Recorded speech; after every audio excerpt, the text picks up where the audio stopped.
Tersebutlah perkataan seorang raja yang bernama Indra Bungsu dari negeri Kopat Syarial.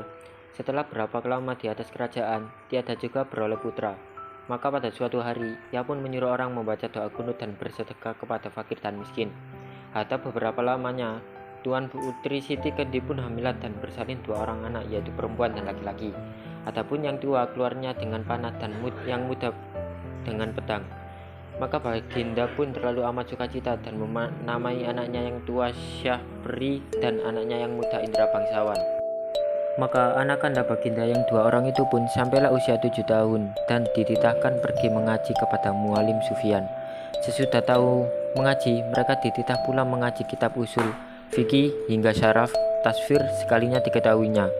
Setelah beberapa lamanya, mereka belajar pula ilmu senjata, ilmu hikmat, dan isyarat tipu peperangan. Maka Baginda pun bimbanglah, tidak tahu siapa yang patut dirayakan dalam negeri karena anaknya kedua orang itu sama-sama gagah.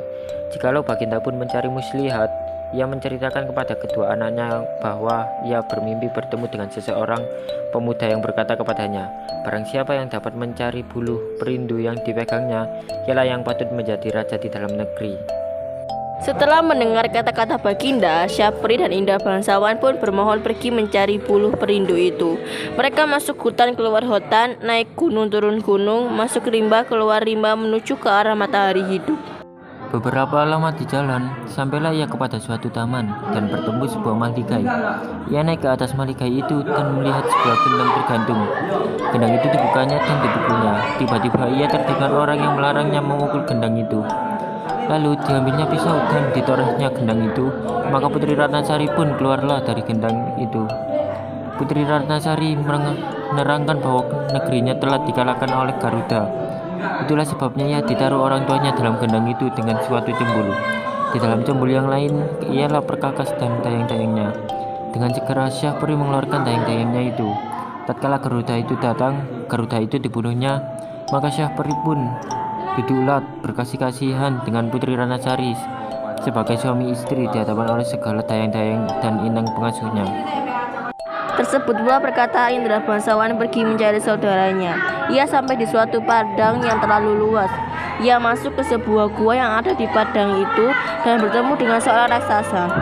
Raksasa itu menjadi neneknya dan menceritakan bahwa Indra Bangsawan sedang berada di negeri Antah Berantah yang diperintah oleh Raja Kabir.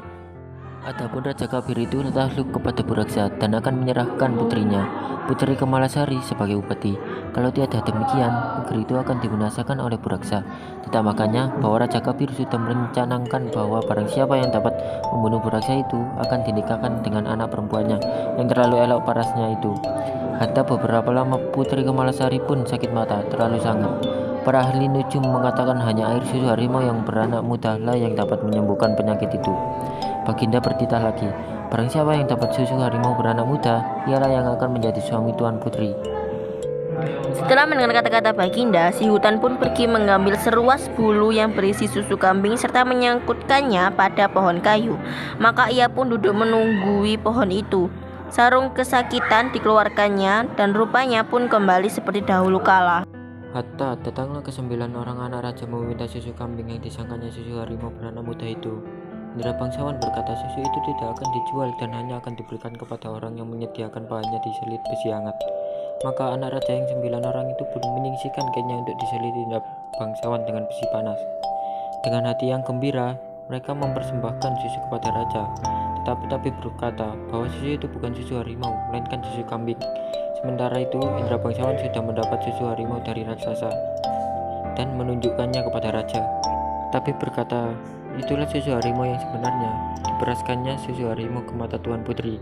Setelah genap 3 kali diperaskan oleh tabib, maka Tuan Putri pun sembuhlah. Adapun setelah Tuan Putri sembuh, Baginda tetap bersedih. Baginda harus menyerahkan Tuan Putri kepada Buraksa, raksasa laki-laki apabila ingin seluruh rakyat selamat dari amarahnya. Baginda sudah kehilangan daya upaya. Hatta sampailah masa menyerahkan Tuan Putri kepada Buraksa, Baginda berkata kepada 9 anak raja bahwa yang mendapat jubah Buraksa akan menjadi suami putri. Untuk itu, nenek raksasa mengajari Indra Bangsawan. Indra Bangsawan diberi kuda hijau dan diajari cara mengambil jubah Buraksa, yaitu dengan memasukkan ramuan daun-daunan ke dalam gentong minum Buraksa. Saat Buraksa datang hendak mengambil putri putri menyuguhkan makanan, buah-buahan, dan minuman kepada Buraksa. Tergoda sajian yang lezat itu, tanpa pikir panjang Buraksa menghabiskan semuanya lalu meneguk habis air minum dalam gentong.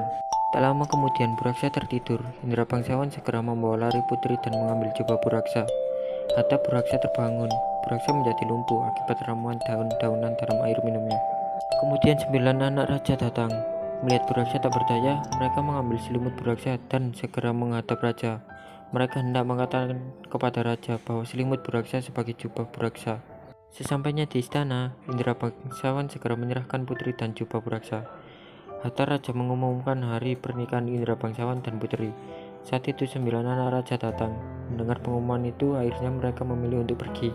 Mereka malu kalau sampai niat buruknya berbohong diketahui raja dan rakyat-rakyatnya.